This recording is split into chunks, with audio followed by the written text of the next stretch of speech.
Alright guys, so it's Sunday night, almost 11 p.m. I don't know if you see, yes, here. And obviously I'm working. And I thought it would be a great idea to start the vlog tonight, because there is one thing which is extremely important when you are a commodity trader, when you do business internationally, is you need to know how to fly like a professional. I mean, when you fly more than 100 hours a month, you need to put system in place. You need to fly like a professional. You can't be like a tourist. Otherwise, you will be burnt, tired, and useless. When you cross continent to see a supplier, to see a buyer, I mean, you cannot be at 50% of your capacity. You need to be at 100%. And I had to build a real system to be able to handle that. Honestly, when you are like younger, it's easier, but even so, I should have built a system from day one. But when you do business internationally, the plane, the travel is your tool, is part of your tool set. So you need to have system in place to be able to be at 100%. Otherwise, you will just die, man.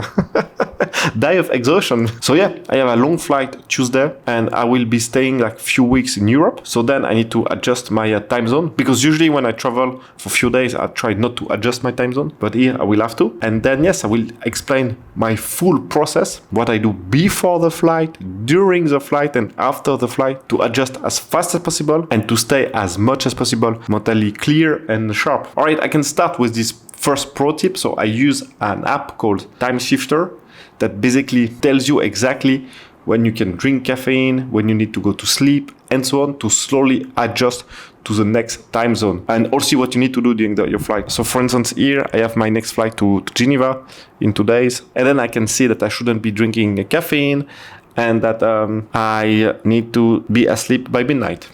All right, so it's a very good app. I will definitely encourage you to download it if you often travel. So what I'm going to do right now, I'm going to work a little bit more, and then I will obviously take you through my day tomorrow and after tomorrow and during the flight. And you know, it's international trade, so I'm pretty sure there's going to be a lot of that will be thrown to my way. All right, see you tomorrow.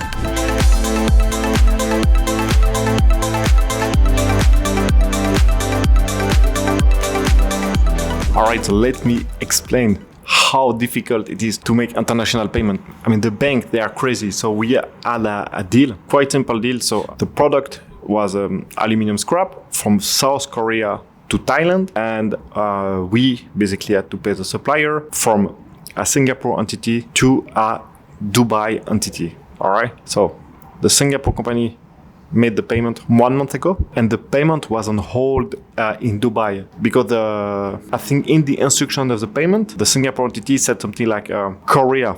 All right, and in Dubai they say, oh, it might be North Korea. What the I mean, the Dubai entity had to provide all the documentation about the shipment and so on to show that this is clean, no North Korean vibe or anything in the trade. And this, I mean, took so long. And basically what happened just a few days ago in Dubai, they got a notification that the Singaporean entity was requesting the money back. So they are going to send back the money. And we were like, what is going on? I mean, we know in Singapore the guy did nothing. And I think basically when you call the bank, they say that, yeah, I don't know, you need to check with a Singaporean entity. They are the one that requested the money back. But we know it's not true, you know. And even if you know a little bit banking, how it works, you cannot like really claim back a payment 1 month after. It doesn't work like that. We don't really know what happened. We guess it's probably an intermediary bank that they saw the payment was not clear after 1 month, so they automatically called it back. But the problem is when you call the people at the bank in Dubai, they have no clue.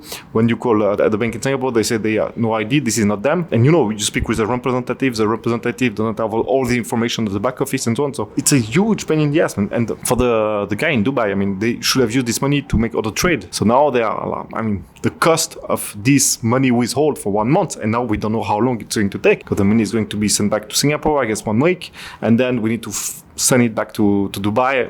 So the cost is just so huge. And yeah, international payment is a pain in the ass, man. I don't know how to say it correctly, but it's always like this. There's always problem like this. The compliance level makes no sense, you know. So this is what you need to struggle. This is what you need to fight when you play on an international level. I mean, this is crazy. This is why I really think that the US dollar stablecoin, if the Trump administration pushes for a clear legislation around it, this is going to eat everything. Because then, I mean, the pain of transacting with a SWIFT system, with corresponding bank, with intermediary bank is so high, it makes no sense. So, yeah, we'll see. But yeah. Alright. Je sais plus, ils ont une branche qui est pour la vente et puis une branche qui est pour l'origination des deals, un truc comme ça. Eux, ils font ça parce que comme ça, il enlève le risque de son book et puis il vous nique. Donc non, mais il doit pouvoir le faire, mec. Même pour des petites quantités, franchement, mec. C'est très figurable, mec. C'est pas des... c'est pas des...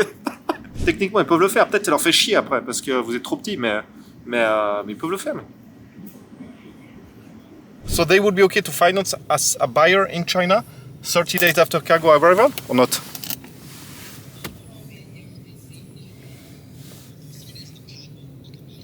Yeah, of course. All right, but they... Okay, I understand. So how does people do usually?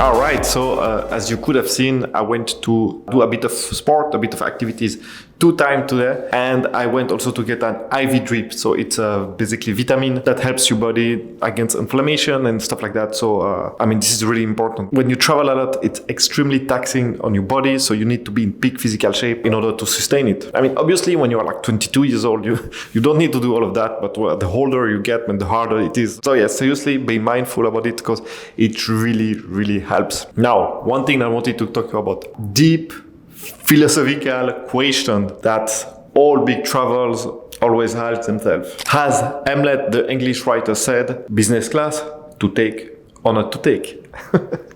So when you travel a lot, do you need to take business class or not? Let's go back years and years ago, the first time that I flew business class. So actually an upgrade that I got. So I was traveling from Geneva to Togo, Lomé, and it was when I worked for the company Getty Trade. And back then, I mean, there's no way you could fly business class. I mean, if I would have asked this to my boss, she would have just killed me. So it's basically a no. But what I did is, like, as I was the one like booking the flight for myself, I took premium economy or economy plus or something like this, like the best economy ticket that you could have. So yeah, I flew economy from Geneva to Madrid, and then the second leg of the trip was Madrid to Togo, Lomé. And then when I went through the last check, just right before getting in the plane, the machine did beep, beep, beep, beep, beep, beep, beep.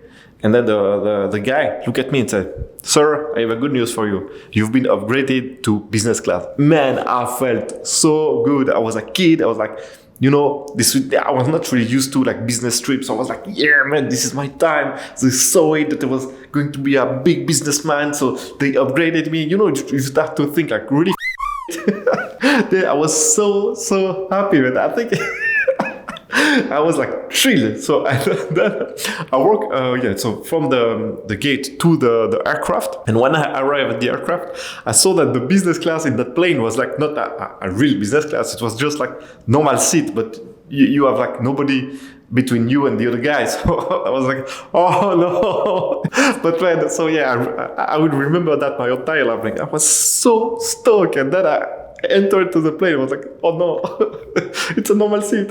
Anyway, so so that was the first time that I flew business. Seriously, until like 35 years old, I never flew like business class because it was just too expensive. Even when it was for other company that I work for or for myself, man, I couldn't fly business class, man. It was too expensive. So I traveled around, I guess, 80 countries without like flying business. So you can do it, man, no problem. And then the past couple of years, I would say a bit more, man. I had more means, so now I fly business when I can. But there is still like a bunch of it's still, you know, something quite expensive, honestly. So I cannot fly all my flights like business. I have a few friends, you know, makes a lot of money in commodity trading and so on. And then even like a 45-minute flight, they just automatically book business. They don't care, you know. Price is not really important for them. I mean, when you make like, I don't know, 10 millions a year, man, you don't care.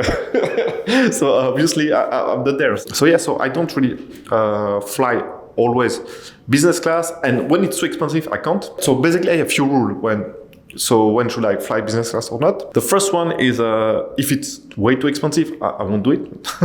So sometimes business class ticket, they're like $7,000, $10,000. It's crazy. So then obviously I won't take them. If it's less than 4 hours, I think 4 hours is a limit that I'm starting to ask myself, so should I book business or not? Below that, I just take a normal seat. And when I take normal seat, now I always try to book like front seat or seat with like more room. But yeah, and also if I need to sleep in the plane, then I try to book business, because then I can have like a good night of sleep. So yeah, so that's pretty much it, So for me, it's like when I fly business class, it's still quite new for me, honestly. So then my level of excitation when I go in the aircraft is very, very high. I think in life, there's maybe my family, and flying business is just maybe above, just below. I'm still so thrilled, man. Honestly, I love it, man. I feel like so privileged to be able to do that. It's crazy, honestly. I love it, man. All right, one thing about flying business also is when you need to change your time zone, it's important to fast in the plane. So when you are at the airport, when you arrive in the plane, don't eat. And the reason is that your circadian rhythm, one extremely powerful factor is your stomach. If you fast, it's way easier to adjust to a new time zone, for sure. And I've spoken about that with like people that fly like a lot, and they all told me the same. Yes, obviously, if you fast, you adapt to the new time zone way faster. But the problem is like I can fast no problem when I fly economy, because usually the food is even obviously you're still extremely bored when you're in the plane. I can manage to do that. But when I'm business, I'm like, I want to test all the plates. I want to test all the food. I want to experience it at the most. I want the top experience. So I still can't fast, when I fly business, because I want to test it.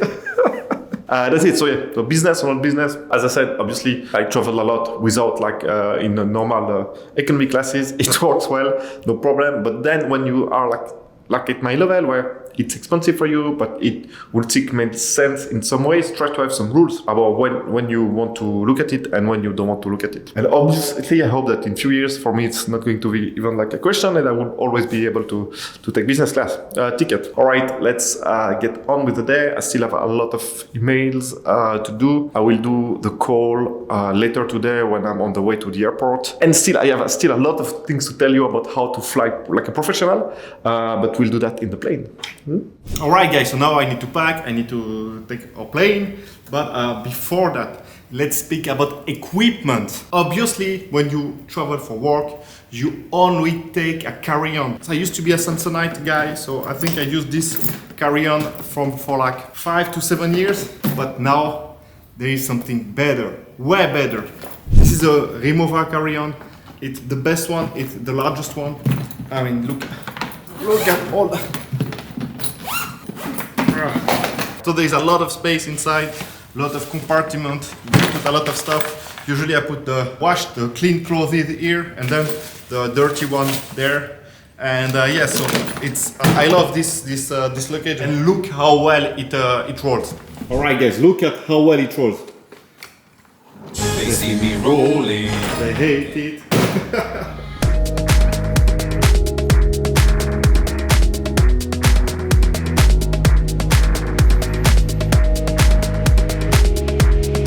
Alright guys, so this is the things that you need to have with you when you fly. The first thing is a book.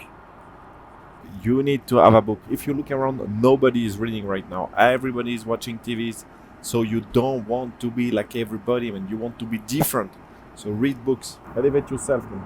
So very important. Always have a book with you. And sometimes, there's delay, there's problem in the flight. So you want to have something to do and to train your mind. Second point that you want to have is a notebook. It's very, very rare the moment where you have nothing to do, where you can get your mind wandering and not be constantly stimulated. And the plane is one of the only place that you can do that. So have a notebook, write your goal, what you are thinking about, and you will see, you will think about solution, about things that you've never thought before. Just because right now in a plane, you can get like a little bit of time to think. All right, guys, and last point, in a plane, you get dehydrated so fast. So you need to drink a lot of water. Seriously, so stay at the aisle. All right, if you don't have a choice, don't take the window seat, stay at the aisle. So then you can just go and pee whatever you want. So then you can drink enough. It's really important to drink. Don't drink alcohol. This is low IQ. Don't do that.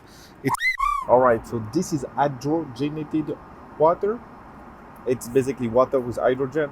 It's really good against inflammation. So this is what I drink when I fly. I think it's worth for you to have one. I bought this one. This is the most expensive one. It's completely because there is like good one for $100. So I really encourage you to drink that when you fly. This is what I've been doing, and honestly, I feel like it works well. So yeah, I know, I know it feels so weird that you need to charge your water, but but it works. All right, so it's roughly 11 p.m. my time. So I will drink my water, go to pee, and then try to sleep.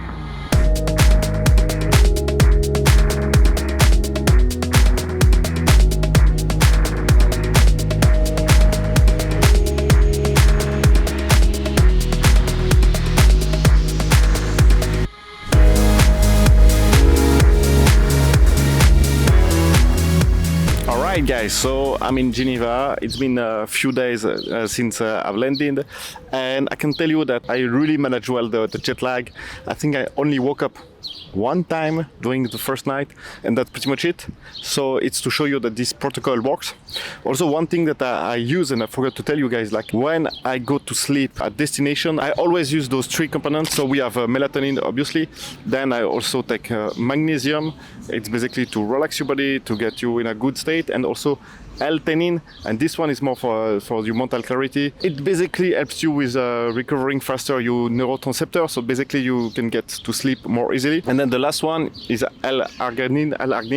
I don't know how to say that, and this one I take as soon as I wake up. So it's basically with those few supplements, it's really assured that you will have a good night of sleep and that you will be ready to hit and run as soon as you arrive at your new destination. And there is one other thing: is when we are sleepy, you are tired, you make mistakes, you make big mistakes, and again, it could cost you a lot. And I will show you a mistake that I made.